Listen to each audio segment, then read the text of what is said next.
Hello my dear guys, आपका स्वागत है मेरे YouTube channel Gautam English Empire में।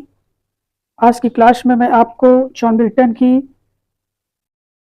नंबर 1 एपिक है, वो पोयम क्या कहूँ, एपिक कहूँ, जो दुनिया में नंबर 1 मानी जाती है, वो है पैराडाइज लॉस्ट। पैराडाइज लॉस्ट 1667 में ये लिखी गई थी और इसे 10 बुक्स में उस समय लिखी गई थी। यानी कि इसके 10 बुक्स हैं, बाद में 7 और 10 बुक्स को मिलाकर 12 बुक्स हो गई हैं। यानी कि ये पूरी तरह से एपिक है। और इसमें देखेंगे कि पोएट किस पे लिखा है। फॉल ऑफ मैन पे लिखा है, मनुष्य के पतन पे लिखा है कि किस तरह से वो स्वर्ग में रहते थे। जो पहले हमारे आदि पेरेंट्स हैं, आदि मानव पेरेंट्स है, वो है एडम एंड ईव। ये उसी की कहानी है। ये पूरी बाइबल से प्रेरित स्टोरी है। ये पहले किंग अर्थम पे लिखना चाहते थे, लेकिन बाद में इन्होंने पैराडाइज लॉस्ट पे लिखा है। तो ये मैं आपको बैकग्राउंड था जो मैं आपको बताया हूँ, क्योंकि बैकग्राउंड को जब तक आप नहीं समझेंगे तब तक इस पैराडाइज लॉस्ट को तो आप समझ ही नहीं सकते हैं, क्योंकि पूरा बाइबल से ली गई कहानी है। बट ऐसा लगता है कि जॉन मिल्टन खुद मानव की कहानी लिख रहे थे, क्योंकि वो खुद एक पूरी तरह से वो ब्लाइंड हो चुके थे और ब्लाइंड अवस्था में इसको लिखा उन्होंने। कितनी चैलेंज की बात है कि ऐसे पोएट हजारों 5000 सालों में कोई एक पैदा होता है। तो शुरुआत करते हैं इस पोएम को। ये जो 1 से लेकर 16 लाइन तक है, ये इन्वोकेशन टू हेवनली म्यूज, यानी कि ये जो हेवनली म्यूज है, हेवनली म्यूज का मतलब होता है, म्यूज का मतलब होता है गॉडेस ऑफ पोएम या पोएट्री। जैसे कहते हैं ना, पोएम की देवी होती है। तो जब कोई व्यक्ति कहानी, कोई नाटक, कोई फिक्शन, कोई प्रोज या कोई पोएम लिखता है तो पहले वो आह्वान करता है, क्योंकि ये महान कार्य है लिखना। पोएट्री को लिखना ये बहुत ही महान कार्य है और ये साधारण लोग नहीं लिख पाते हैं। तो जॉन मिल्टन वही आह्वान करते हैं कि ये जो मैं एक ग्रैंड थीम ली है मैंने, और जो अब तक ना तो इंग्लिश पोएम में लिखी जा चुकी है ना प्रोज में लिखी जा चुकी है, मैं ऐसी पोएम लिखना चाहता हूँ। तो उसमें मुझे आपकी हेल्प की ज़रूरत है, आपकी आशीष की ज़रूरत है, ताकि मैं ये जो ग्रैंड पोएम है, जो ग्रैंड एपिक है, जैसे सेकेंडरी एपिक कहा जाता है इंग्लिश में, अगर कभी भी एग्जाम में आ जाए सेकेंडरी एपिक कौन सी है, तो पैराडाइज लॉस्ट है। ठीक है, तो ये था पूरा उसका बैकग्राउंड, क्योंकि बैकग्राउंड को जानना बहुत ज़रूरी होता है। तो अब लाइन टू लाइन अब हम पढ़ेंगे कि लाइन 1 से लेकर 16 तक इन्होंने जो है invocation to the heavenly muse को डेडिकेट किया है। यानी कि ये कह लीजिए कि लाइन 1 से लेकर 26 तक इन्होंने हॉली स्पिरिट को भी अपील किया है। एक पवित्र आत्मा है और वो पवित्र आत्मा इनकी लेखन को शक्ति प्रदान करे, ताकि ये अच्छी पोएम लिख सकें, जो कि दुनिया की नंबर 1 पोएम कहलाई। क्योंकि पैराडाइज लॉस्ट जैसी आज तक कभी कोई इंग्लिश साहित्य में और ना ही हिंदी साहित्य में ऐसी लिखी गई हैं। तो शुरुआत करते हैं इस प्रथम लाइन से। Of man's first disobedience and the fruit of that forbidden tree, whose mortal taste brought death into the world, and all our woe with loss of Eden, till one greater man restore us and then regain the blissful seat. Sing, heavenly muse, that on the secret top of Arab or of Sinai did inspire that shepherd who first taught the chosen seed in the beginning how the heavens and earth rose out of chaos. Or if Sinai hill delight thee more, and Silo's brook that followed fast by the oracle of God, I thence invoke thy aid to my adventurous song, that with no middle flight intends to soar above the onion mount while it pursues things unattempted yet in prose or rhyme. देख रहे हैं ये 16 तक poem को जब आप पढ़ते हैं तो आपको स्पष्ट हो जाता है कि पोएट किसे एड्रेस कर रहा है। साफ साफ यहाँ लिखा है सिंग हेवनली म्यूज। तो ये हेवनली म्यूज को डेडिकेट किया है इन्होंने, क्योंकि इतनी बड़ी थीम को लिखना, इतनी बड़ी एपिक को जॉन मिल्टन लिखने जा रहे थे तो उन्हें ब्लेस की ज़रूरत थी, हेवनली म्यूज की ज़रूरत थी, जो गॉडेस ऑफ पोइट्री हैं उनकी आशीष इनको चाहिए, तभी ये काम हो सकता है। फिर इन्होंने इस पोएम को लिखा, अथक प्रयास किया इन्होंने, और ये दुनिया की नंबर 1 इंग्लिश लिटरेचर लैंग्वेज में सेकेंडरी एपिक के नाम से जानी जाती है, पैराडाइज लॉस्ट। ठीक है, तो आज मैं आपको पैराडाइज लॉस्ट बुक फर्स्ट की पढ़ा रहा हूँ। इसकी 12 बुक्स हैं, तब जाके आपका पैराडाइज लॉस्ट कंप्लीट होगा। ठीक है, तो हम बुक फर्स्ट पढ़ रहे हैं। ठीक है, अब यहाँ दिया है, अगर हम शुरुआत करें तो यहाँ से शुरुआत करेंगे। ओ हेवनली म्यूज, कहते कि हे ईश्वरीय देवी, म्यूज का मतलब goddess of music, goddess of poetry, मैंने आपको बता दिया है। तो ये उसी को क्या कह रहे हैं, आह्वान कर रहे हैं, संबोधित कर रहे हैं, और ये बता रहे हैं of man's first disobedience. Line to line समझेंगे तो आपको बहुत आसानी से समझ में आएगा। ऑफ मैंस फर्स्ट डिसओबीडियंस, कहते हैं मानव का पहला अवज्ञा। अवज्ञा का मतलब होता है अवहेलना, यानी कि मनुष्य की पहली अवहेलना, क्योंकि उसने ईश्वर की बातों को उसने नजरअंदाज कर दिया। क्योंकि आदम बढ़िया ईडन गार्डन में स्वतंत्र घूमता था, यहाँ तक कि ईडन गार्डन में फरिश्तों को भी परमिशन नहीं थी सिवाय आदम के। तो जो अन्य एंजल थे वो आदम से जलते थे। तो फिर क्या कर देते हैं कि ये बहुत लंबी कहानी, अगर मैं बताऊंगा तो फिर ये पोएम रह जाएगी, तो उससे मैं डिटेल में भी बता दूंगा। अभी लाइन टू लाइन पढ़ते हैं, क्योंकि ये जो मैं बताने लग जाऊंगा तो बहुत लेंथी हो जाएगा। ठीक है, तो जब नेक्स्ट वीडियो इसका आएगा तो मैं उसके पहले आपको उसकी कहानी आपको बता देता हूँ, तो आपको समझ में आ जाएगा। यानी कि मनुष्य की पहली अवहेलना, and the fruit of that forbidden tree.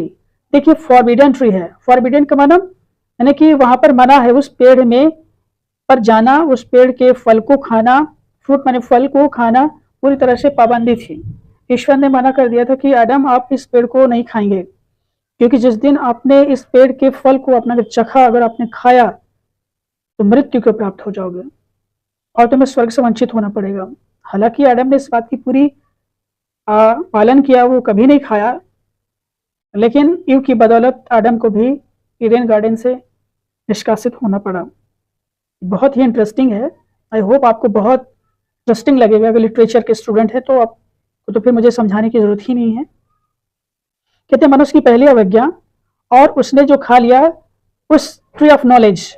यहाँ फॉरबिडन ट्री का मतलब है ट्री ऑफ नॉलेज, जो ज्ञान का जो फल उसने चखा, जिसके मॉर्टल टेस्ट, मॉर्टल का मतलब होता है डेडली, घातक, यानी कि ऐसा फल जो विषैले फल हो जो आपको घातक हो, यानी कि शरीर नष्ट हो जाए, मृत्यु को प्राप्त हो, यानी कि वो फल बहुत ही मरणशील है। अगर उस फल को जो खाता है तो वो क्या हो जाता है, मृत्यु को प्राप्त होता है।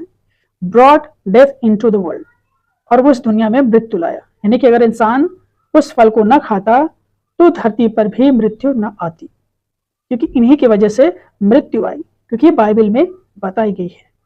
एंड आल अवर वो, और हमारे जितने दुख हैं, वो का मतलब दुख, suffering caused with loss of Eden, यानी कि हमने ईडन गार्डन जो स्वर्ग में है उससे हम क्या हुए, निष्कासित कर दिए गए, हमें निकाल दिया गया।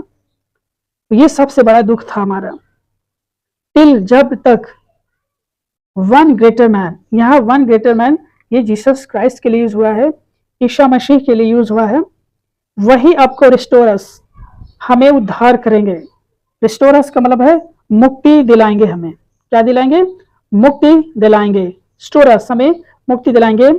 And regain the blissful seat, blissful seat का मतलब होते हेवन, स्वर्ग को फिर हम प्राप्त करेंगे। रिगेन यानी कि जीसस क्राइस्ट आएंगे इस धरती पर और हमारे पापों को वो हमें छुटकारा दिलाएंगे, और फिर हम जो है हमारे सारे पाप खत्म हो जाएंगे और हम फिर स्वर्ग की ओर चल पड़ेंगे।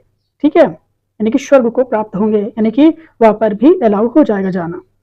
सिंग ओ हेवनली म्यूज, पोएट कह रहा है कि हे हेवनली म्यूज, मैं आपसे ये आह्वान करता हूं, that on the secret top of Oreb, Oreb एक माउंटेन है, और ऑफ सिनाई ये भी क्या है, माउंटेन है, कि वहां पर पोएट सीक्रेट टॉप है, एक बहुत वहां पे एक ऊंचाई है जो वहां कोई नहीं जानता है, ना कोई जाता है वहां पर, पोएट जो क्या करेगा वो यहाँ पे आह्वान करता है, क्योंकि हेवनली म्यूज उसी ऑरेब या सनाई के सीक्रेट टॉप पे रहती है, और पोएट उससे क्या कहता है, इंस्पायर है, बहुत ही ज्यादा है।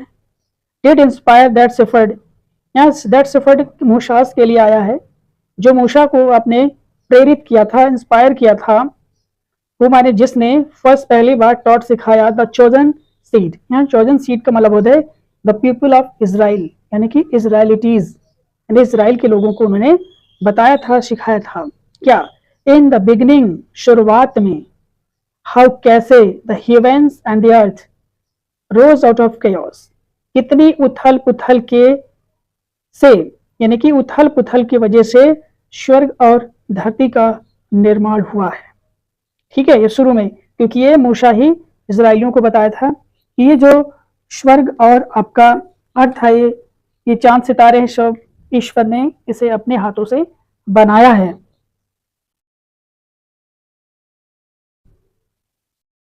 और if Sinai hill delight the more, और यदि सिनाई हिल, ये भी सिनाई पर्वत है, ठीक है, जहां पे मूसा जो है एक्सप्लेन किया था, डिलाइट द मोर, आपको बहुत ही ज्यादा प्रसन्न किया था।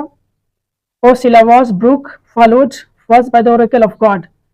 सिलावास ब्रुक, ब्रुक का मतलब होता है मेडिटेशन, ज्यादा ध्यान देना, ठीक है, चिंतन करना, मनन करना, क्योंकि इजराइल के लोगों को उन्होंने बताया था, ठीक है, यानी कि ज्यूज है एंड सिलोवा है, ये लोग ऐसे लोग हैं जिन्होंने फॉलोड बाय, या फर्स्ट बाय का मतलब होता है क्लोज बाय, ये बहुत ही संबंधित थे उनसे, यानी कि वो लोग ऐसे प्लेस में रहते थे जो उन्होंने जेरूशलेम के टेम्पल में थे। ओरेकल, भविष्यवाणी, ओरेकल का मतलब होता है ईश्वर की वाणी, वो सिलोवास बुक को सुनाई दी, ठीक है, यानी कि वो प्लीज कर दिए, खुश कर दिए, ठीक है।